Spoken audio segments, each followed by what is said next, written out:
grâce en toi, Saint-Esprit de Dieu.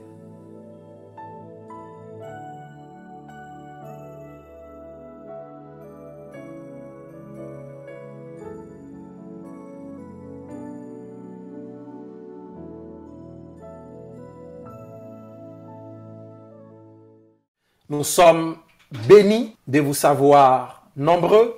Lorsque je faisais mes cours, il y a ce qu'on appelle l'évaluation. Et lorsqu'on fait une évaluation, on a déjà posé des actions et on vient évaluer qu'est-ce qui a été fait. Je donne un exemple. Nous pouvons nous dire, depuis que nous avons commencé nos cultes en ligne, évaluons ce travail-là. Et dans l'évaluation, qu'est-ce que nous allons voir? Nous allons voir, c'était quoi le résultat auquel nous nous attendions. L'évaluation nous permettra de voir si nos résultats étaient conformes à ce que nous nous sommes fixés dès le début. Dans plusieurs organisations, l'évaluation n'est faite que parce que c'est exigé de le faire. Par contre, lorsqu'on parle de l'utilité, ça veut dire vous allez trouver des auteurs qui ont écrit des livres d'évaluation centrés sur l'utilisation. Utilité, même racine. On utilise ce qui est utile. Je vais couper du bois, j'utiliserai l'instrument qui est utile à couper le bois. Je vais faire une belle sauce, j'utiliserai les ingrédients qui sont utiles à avoir une bonne sauce.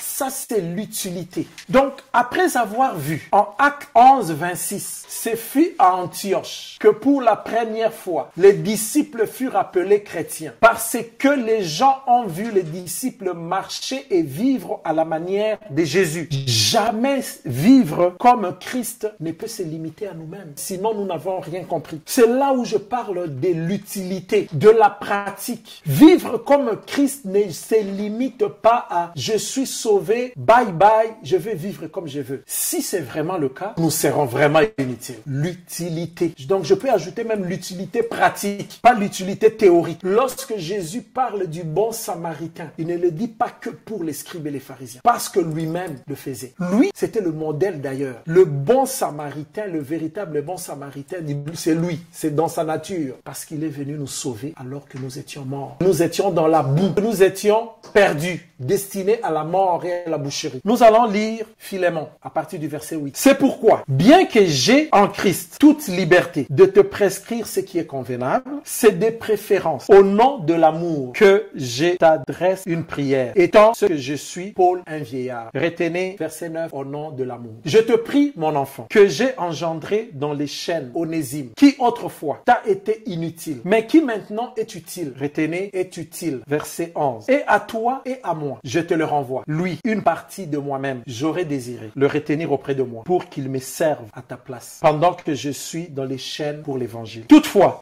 je n'ai rien voulu faire sans ton avis. Retenez, sans ton avis. Afin que ton bienfait ne soit pas comme forcé, mais soit volontaire. Peut-être a-t-il été séparé de toi pour un temps, afin que tu le retrouves pour l'éternité, non plus comme un esclave, mais comme supérieur à un esclave. Comme un frère bien-aimé de moi particulièrement, et de toi à plus forte raison, soit dans la chair, soit dans le Seigneur. Si donc tu me tiens pour ton ami, reçois-le comme moi-même. Et si tu as fait quelque tort, ou si tu dois quelque chose, mets-le sur mon compte. Retenez, si tu me tiens pour ton ami. Moi, Paul, je l'écris de ma propre main. Je payerai pour ne pas te dire que tu te dois toi-même à moi. Oui, frère, que j'obtienne de toi cet avantage dans le Seigneur. Tranquillise mon cœur en Christ. C'est en comptant sur ton obéissance que je t'écris, sachant que tu feras même au-delà de ce que je te dis. Amen. Ces beaux mots, ces belles phrases dites par Paul. Paul est à Rome, en prison. Je dirais dans une mauvaise posture. Continue à être utile. Il prêche la parole pour parler de Jésus et convertit des prisonniers. C'est pourquoi il peut appeler Onésime son fils. Voilà ce qu'il dit. Je te le renvoie, lui, une partie de moi-même. Vous vous rappelez comment nous définissons le fils? Onésime est sorti de Paul parce que c'est Paul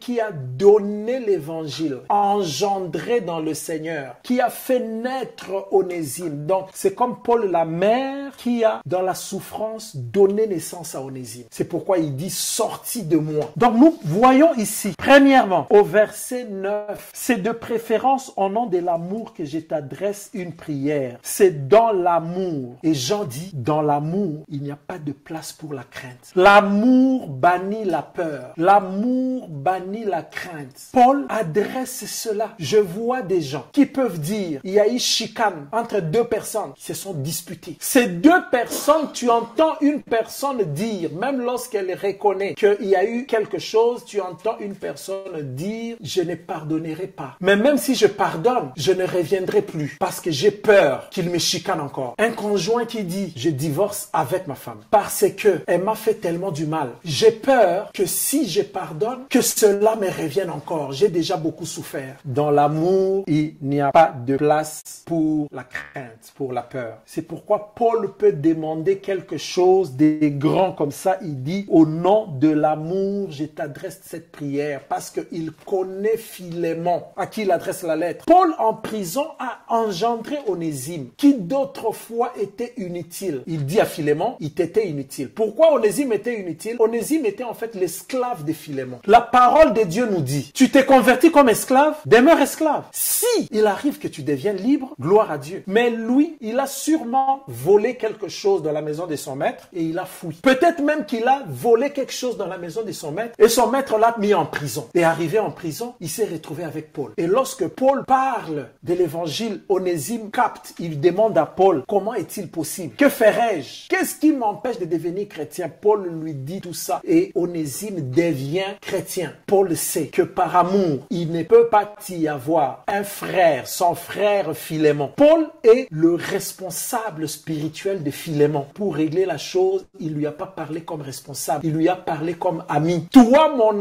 ami. 1 Jean 4, 18. C'est là où on dit, dans l'amour, il n'y a pas de place pour la crainte. L'amour bannit la peur. La peur ne fait pas partie de l'amour. Lorsque dans ton amour, la peur commence à rentrer, dans l'amour d'une femme à un homme, dans ton mariage, dans l'amour d'un parent à un enfant, d'un enfant à un parent, lorsque la peur commence à rentrer là-dedans, revoyez vos conditions et comprenez qu'il y a quelque chose qui ne tourne pas rond. Parce que dans l'amour, il n'y a pas de peur. Et ça, c'est la manière d'agir de Dieu. Dieu nous a aimés en premier. Il a tant aimé le monde lorsque nous étions encore dans le monde, pas lorsque nous étions devenus chrétiens qu'il a commencé à nous aimer. C'est pourquoi, lorsque nous sommes devenus chrétiens, la première chose qu'on réalise, lorsqu'on accepte cet amour-là, on répond à lui, bras ouverts, en disant, Seigneur, tu nous as aimé le premier, nous ne pouvons que te rendre ce que tu nous as donné, parce que ce que nous te donnons même est peu que ce que toi tu as donné. En même temps, parce que c'est la réponse à l'amour. Paul aime Onésime, qui est actuellement chrétien. Paul aime Philémon, qui était chrétien avant. Mais Onésime et Philémon, c'est un patron avec un esclave. Paul veut aussi par amour, qui est la paix entre eux. Vous allez voir ceux qui ont des animaux, des chiens, des chats. La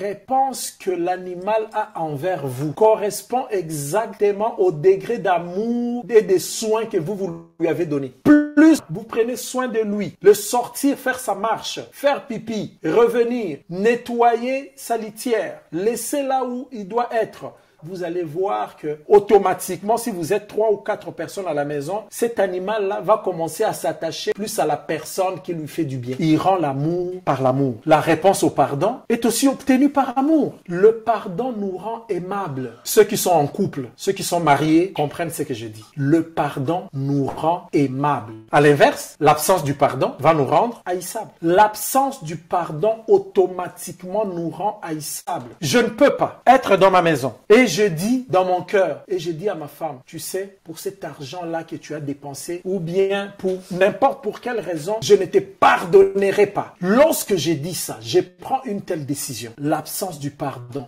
nous rend haïssables. Ça détruit la relation que j'ai avec elle. Le jour où je dirai, chérie, j'étais complètement pardonné. Voilà d'ailleurs, et les hommes savent bien faire ça. Des fois, il y en a même qui ne connaissent pas le Seigneur, mais il va acheter quelque chose de tellement précieux pour venir dire pardonne-moi. On ne veut pas que le pardon demeure dans les cadeaux, que le vrai pardon demeure dans les cœurs par rapport à ce que nous allons faire. Comment nous allons agir? On me pose la question, comment un esclave peut être inutile? Un esclave, lorsqu'il te vole, il fuit, il n'est plus utile. Un esclave a pour rôle de travailler en ton compte pour produire. Mettons ça dans le monde actuel. Pas esclave, mais utilisons un employeur et un employé. Un employé est engagé pour produire et il est payé en fonction de la production que la société fait et tout le monde gagne. Il est utile à ces moments-là. Mais si un employé commence à voler sa société, même si l'employeur ne sait pas qu'il est en train de voler, pour la société, Dieu qui voit dans le secret, c'est que cet employé-là est inutile pour la société parce que au lieu de faire des bénéfices, il vole la société et la société perd. C'est un peu ça l'inutilité dont parle Paul. Il ne te servait plus comme il devait servir. Alors que avant que vous ne vous sépariez, il te servait. Il était utile. Et onésime signifie utile. Donc Paul dit, reçois-le. Le pardon nous rend aimables, je disais. Le manque de pardon nous rend haïssables. Et je ne parle pas d'un pardon des lèvres. J'en parlerai jusqu'à la fin parce que je connais et je sais c'est quoi le pardon. J'ai été sauvé. Si je suis sauvé et j'ai la grâce de me tenir là, je dirais grâce au pardon. C'est grâce au pardon. Je ne peux jamais, et je veux que toi aussi jamais, tu ne pardonnes quelqu'un des lèvres. Et puis tu vas raconter à d'autres. Oui, tu sais, bon, j'ai dit devant tout le monde que je l'ai pardonné. Mais lui là, il est sorti de ma vie complètement. Ou un geste en public. Je te pardonne, oui, je te pardonne. Tu vois, je te pardonne.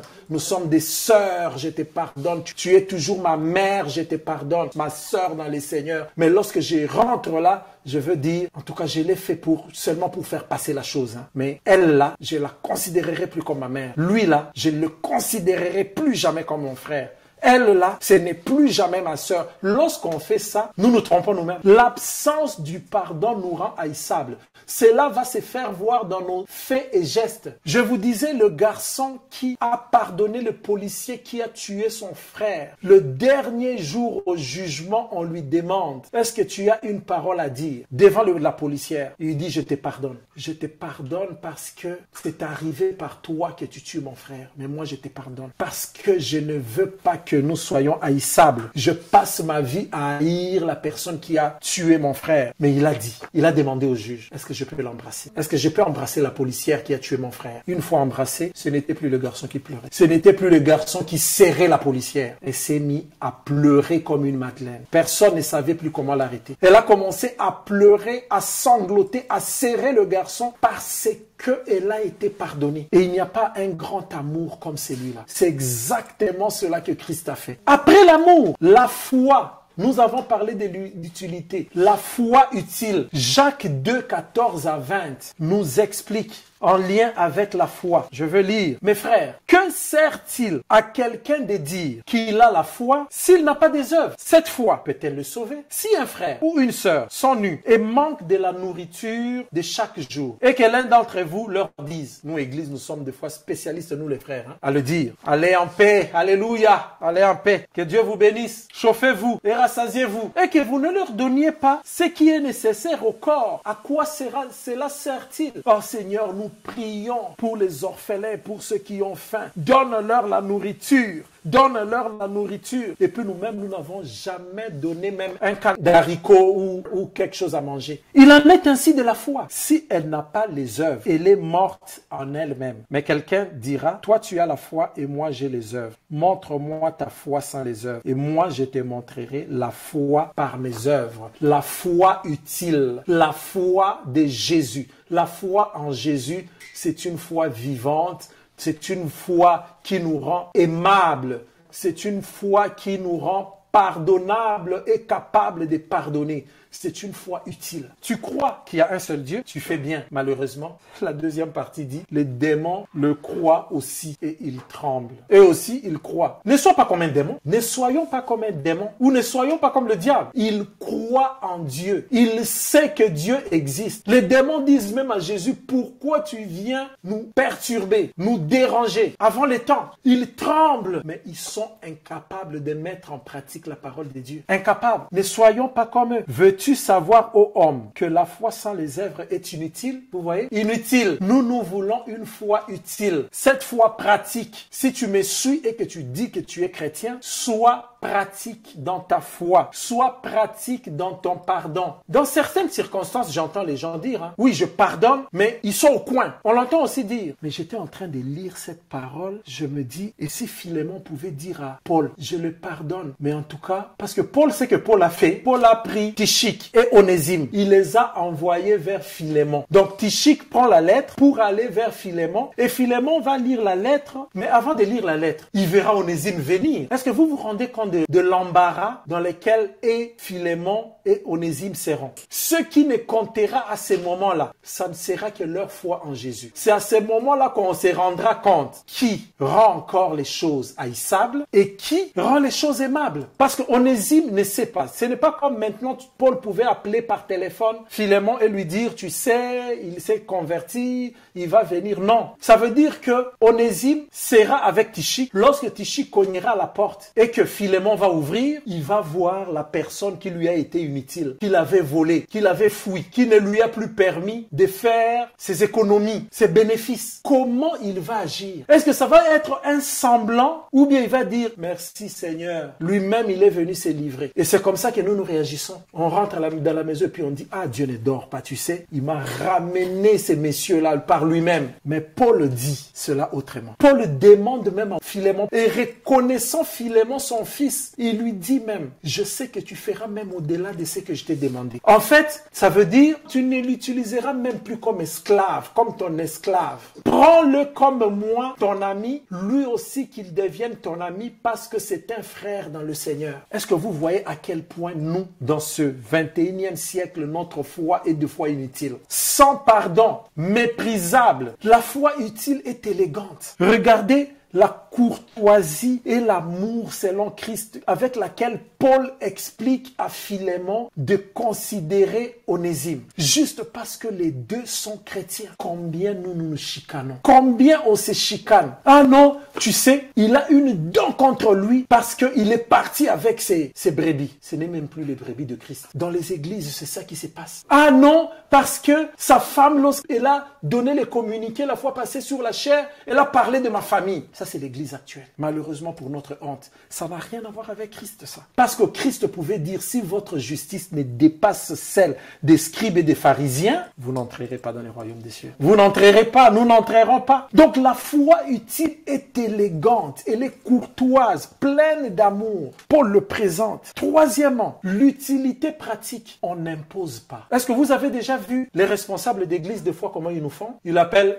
la personne A dans son bureau. Il appelle la personne B dans son bureau. Ils les mettent là ensemble. Et puis il leur dit, en tout cas, vous êtes frères, ce que moi j'ai à vous dire, pardonnez-vous. En tout cas, si je veux que je continue à vous voir ici, dans mon église, vous devez vous pardonner. Et puis, il fait la prière, c'est fini. Verset 14. Toutefois, je n'ai rien voulu faire sans ton avis, afin que ton bienfait ne soit pas comme forcé, mais qu'il soit volontaire. Est-ce que vous voyez l'élégance et la courtoisie de cette pratique? Parce que nous, actuellement, c'est je ne veux plus savoir cela, que ça finisse maintenant. Et depuis, des fois, les gens sortent de nos bureaux, ils se disent, qu'est-ce qu'il se prend pour qui celui-là? Ne pas le faire sans l'avis de l'autre. Paul, il était père de Philémon, le père spirituel de Philémon. Donc Paul avait toute l'autorité de tout dire à Philémon, ne faites pas ceci, c'est comme ça qu'on parle à nos enfants. Mais l'amour dans le Seigneur est plus que la relation qu'on a avec nos enfants. Est plus élégante même, parce que ça correspond presque à nos enfants lorsqu'ils ont grandi. Ils ont atteint la maturité. Et que nous leur parlions, oui, nous allons leur dire exactement, est-ce que tu permets que je vienne chez toi? On va pas leur dire, je dois venir chez toi. Toute l'élégance de la foi utile n'est pas faire sans l'avis de l'autre. Au nom de l'amour, de faire les choses au nom de l'amour. Retenez, le pardon nous rend plus aimables, l'absence du pardon nous rend haïssables.